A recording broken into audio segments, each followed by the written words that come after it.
নমস্কাৰ মোৰ প্ৰথমটো ইনফৰ্মেটিভ ভিডিঅ'লৈ আপোনালোকক স্বাগতম জনাইছোঁ মই যোৱাটো ভিডিঅ'ত কোৱাৰ দৰে এই ভিডিঅ'টোত মই প্ৰস্তুত কৰি উলিয়াইছোঁ যে কেনে ধৰণে এখন ফাৰ্মাচী খুলিব পৰা যায় বা নতুনকৈ এখন ফাৰ্মাচী কেনে ধৰণে আৰম্ভ কৰিব পৰা যায় মই তাক লৈ এটা নতুন ভিডিঅ' প্ৰস্তুত কৰিছোঁ মই ভাবো ভিডিঅ'টো চাই আপোনালোকে খুব ভাল পাব আৰু যদি ভাল পায় চেনেলটো সাবস্ক্ৰাইব আৰু শ্বেয়াৰ কৰিব প্ৰথমে আৰম্ভ কৰিছোঁ এখন ফাৰ্মাচী খুলিবলৈ হলে এজন ফাৰ্মাচিষ্টৰ প্ৰয়োজন ফাৰ্মাচিষ্টজন ডি ফাৰ্ম বা বি ফাৰ্ম যিকোনো ডিগ্ৰীধাৰী হ'ব পাৰে বি ফাৰ্ম হ'লেও হ'ব বা ডি ফাৰ্ম হ'লেও হ'ব যদি বি ফাৰ্ম বা ডি ফাৰ্ম দুইটা ডিগ্ৰী যদি আপোনাৰ যদি নাই বা এখন ফাৰ্মাচী তথাপিও খুলিম বুলি ভাবিছে তেন্তে কেনে ধৰণে খুলিব তাতো মই জনাম শেষলৈকে ভিডিঅ'টো চাব প্ৰথমে কৈছোঁ এজন ফাৰ্মাচিষ্ট হ'ব লাগিব তেতিয়া ফাৰ্মাচিষ্টজন যদি হয় তেনেহলে মানে কেনে ধৰণে খুলিব মই প্ৰথম হেতু জনাইছোঁ যদি আপুনি নিজে এজন ফাৰ্মাচিষ্ট হয় তেনেহলে মানে আপোনাৰ নিজৰ ফাৰ্মাচী যোনখন ৰেজিষ্ট্ৰেচন আছে সেই ৰেজিষ্ট্ৰেচনখন লাগিব প্ৰথম কথা যিকোনো এখন ষ্টেট ফাৰ্মাচী কাউন্সিল যদি আপুনি অসমত খুলিম বুলি ভাবিছে তেনেহলে অসম ফাৰ্মাচী কাউন্সিলত আপোনাৰ ৰেজিষ্ট্ৰেচন থাকিব লাগিব অন্যথা যদি অসমৰ বাহিৰত আপুনি খুলিম বুলি ভাবিছে যোনখন ৰাজ্যতে খুলিম বুলি ভাবিছে সেইখন ৰাজ্যৰ আপোনাৰ ৰেজিষ্ট্ৰেচন থাকিব লাগিব আৰু ৰেজিষ্ট্ৰেচন প্ৰসিজাৰটো কেনেকৈ কৰে হেয়া এটা মই অন্য ভিডিঅ'ত মই আপোনালোকক জনাম কেনে ধৰণে আপুনি বাহিৰৰ ৰাজ্যতে পঢ়া হওক বা অসমতে পঢ়া হওক কেনে ধৰণে আপুনি আপোনাৰ নিজৰ ৰাজ্যত কেনে ধৰণে আপুনি ৰেজিষ্ট্ৰেচন কৰিব সেই বিষয়ে আপোনাক মই অন্য এটা ভিডিঅ'ত মই আপোনাক জনাম এতিয়া কথা হ'ল কি প্ৰথম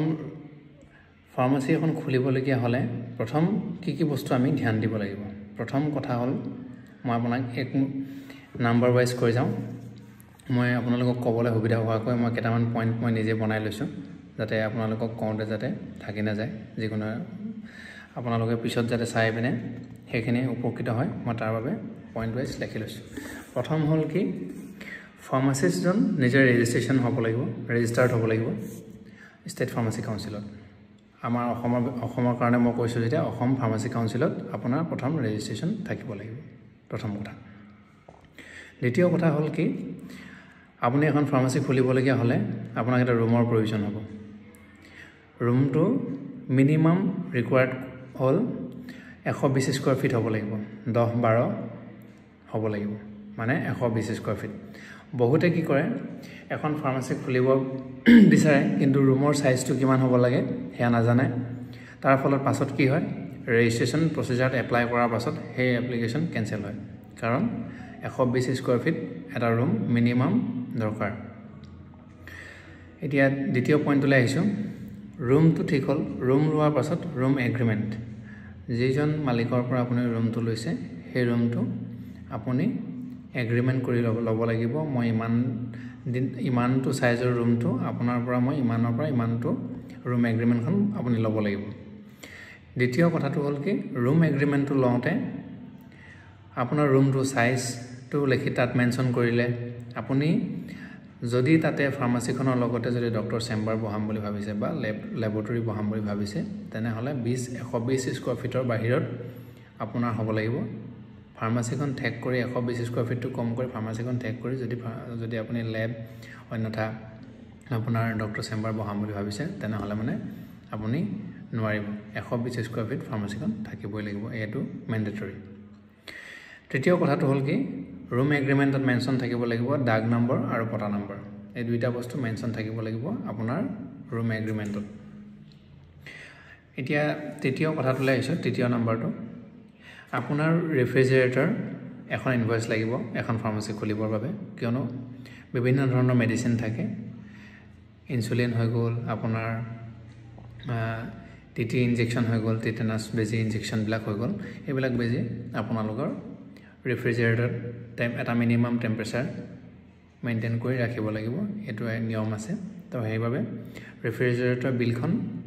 যেতিয়া লাইসেন্সখন আপুনি এপ্লাই কৰিব তাত গাঠি দিয়াটো মেন্ডেটৰী অন্যথা আপুনি এপ্লিকেশন কৰিব নোৱাৰে তো আপোনাক এখন বিল প্ৰয়োজন হ'ব লাগিলে আপুনি ৰেফ্ৰিজাৰেটৰ পাছত কিনক কিন্তু বিলখন প্ৰথমতে তাত সাবমিট কৰিব লাগিব কিয়নো ৰেফ্ৰিজাৰেটৰ আপুনি ল'বই লাগিব যেতিয়া ৰেফ্ৰিজাৰেটৰ বিলখনো আপুনি গাঠি দিব লাগিব প্ৰথম কথা তাৰ পাছত আপুনি ফাৰ্মাচিষ্ট যদি আপুনি নিজে ফাৰ্মাচিষ্ট হয় তেনেহলে ওচৰৰ মই যেহেতু ধেমাজিৰ পৰা কৈছোঁ আপুনি ওচৰৰ যিকোনো এখন ডিষ্ট্ৰিক্টত গৈ বা য'তে আপুনি এপ্লাই কৰিব বিচাৰে যোনখন ডিষ্ট্ৰিক্টত আপুনি ফাৰ্মাচী খুলিব বিচাৰে সেইখন ডিষ্ট্ৰিক্টত ড্ৰাগ ইনস্পেক্টৰক গৈ ভিজিট কৰক ভিজিট কৰি তেখেতক জনাওক যে মই আমুকটো এৰিয়াত আমুকটো জেগাত মই এটা ৰুম লৈছোঁ এই ৰুমটোত মই এখন ফাৰ্মাচী খুলিব বিচাৰোঁ তাৰ বাবে মই এপ্লিকেশ্যন কৰিব বিচাৰোঁ তো ড্ৰাগ ইনস্পেক্টৰে আপোনাক দ্বিতীয় পৰ্যায়ত আপোনাক সহায় কৰিব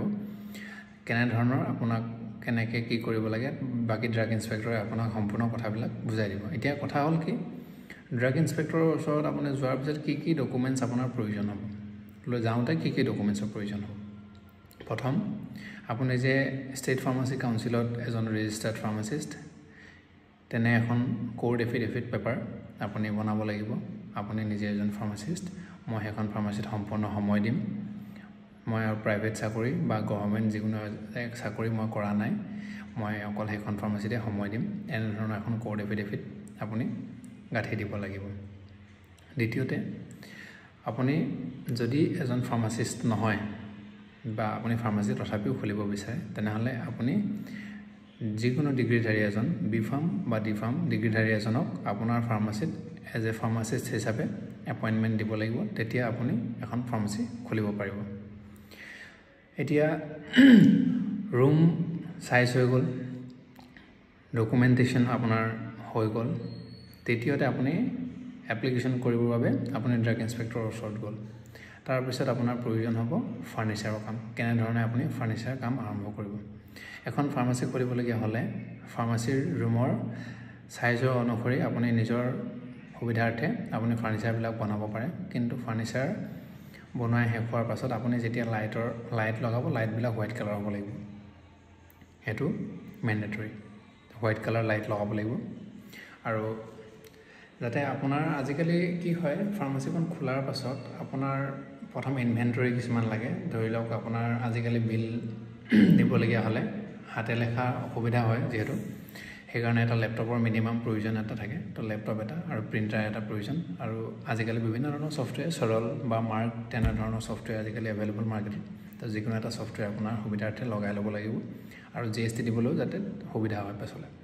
তো এইকেইটা বস্তু থাকিলে আপুনি এখন ফাৰ্মাচী খুলিব পাৰিব আৰু ফাৰ্মাচী এখন খোলাৰ পাছত কেনেধৰণে আপোনাৰ মেনেজমেণ্ট কৰিলে সুবিধা হয় কি হয় মই পাছৰ ভিডিঅ'ত আপোনালোকক মই জনাম এখন ফাৰ্মাচী খুলি কিমান টকা ইনকাম কৰিব পাৰি আৰু এখন ফাৰ্মাচী খুলি আপুনি নিজে স্বাৱলম্বী হ'ব পাৰিবনে বা অন্যকো কৰ্মসংস্থাপন দিব পাৰিব এনেধৰণৰ ইনফৰ্মেটিভ ভিডিঅ' আগলৈ পাবলৈ চেনেলটো ছাবস্ক্ৰাইব আৰু শ্বেয়াৰ কৰক থেংক ইউ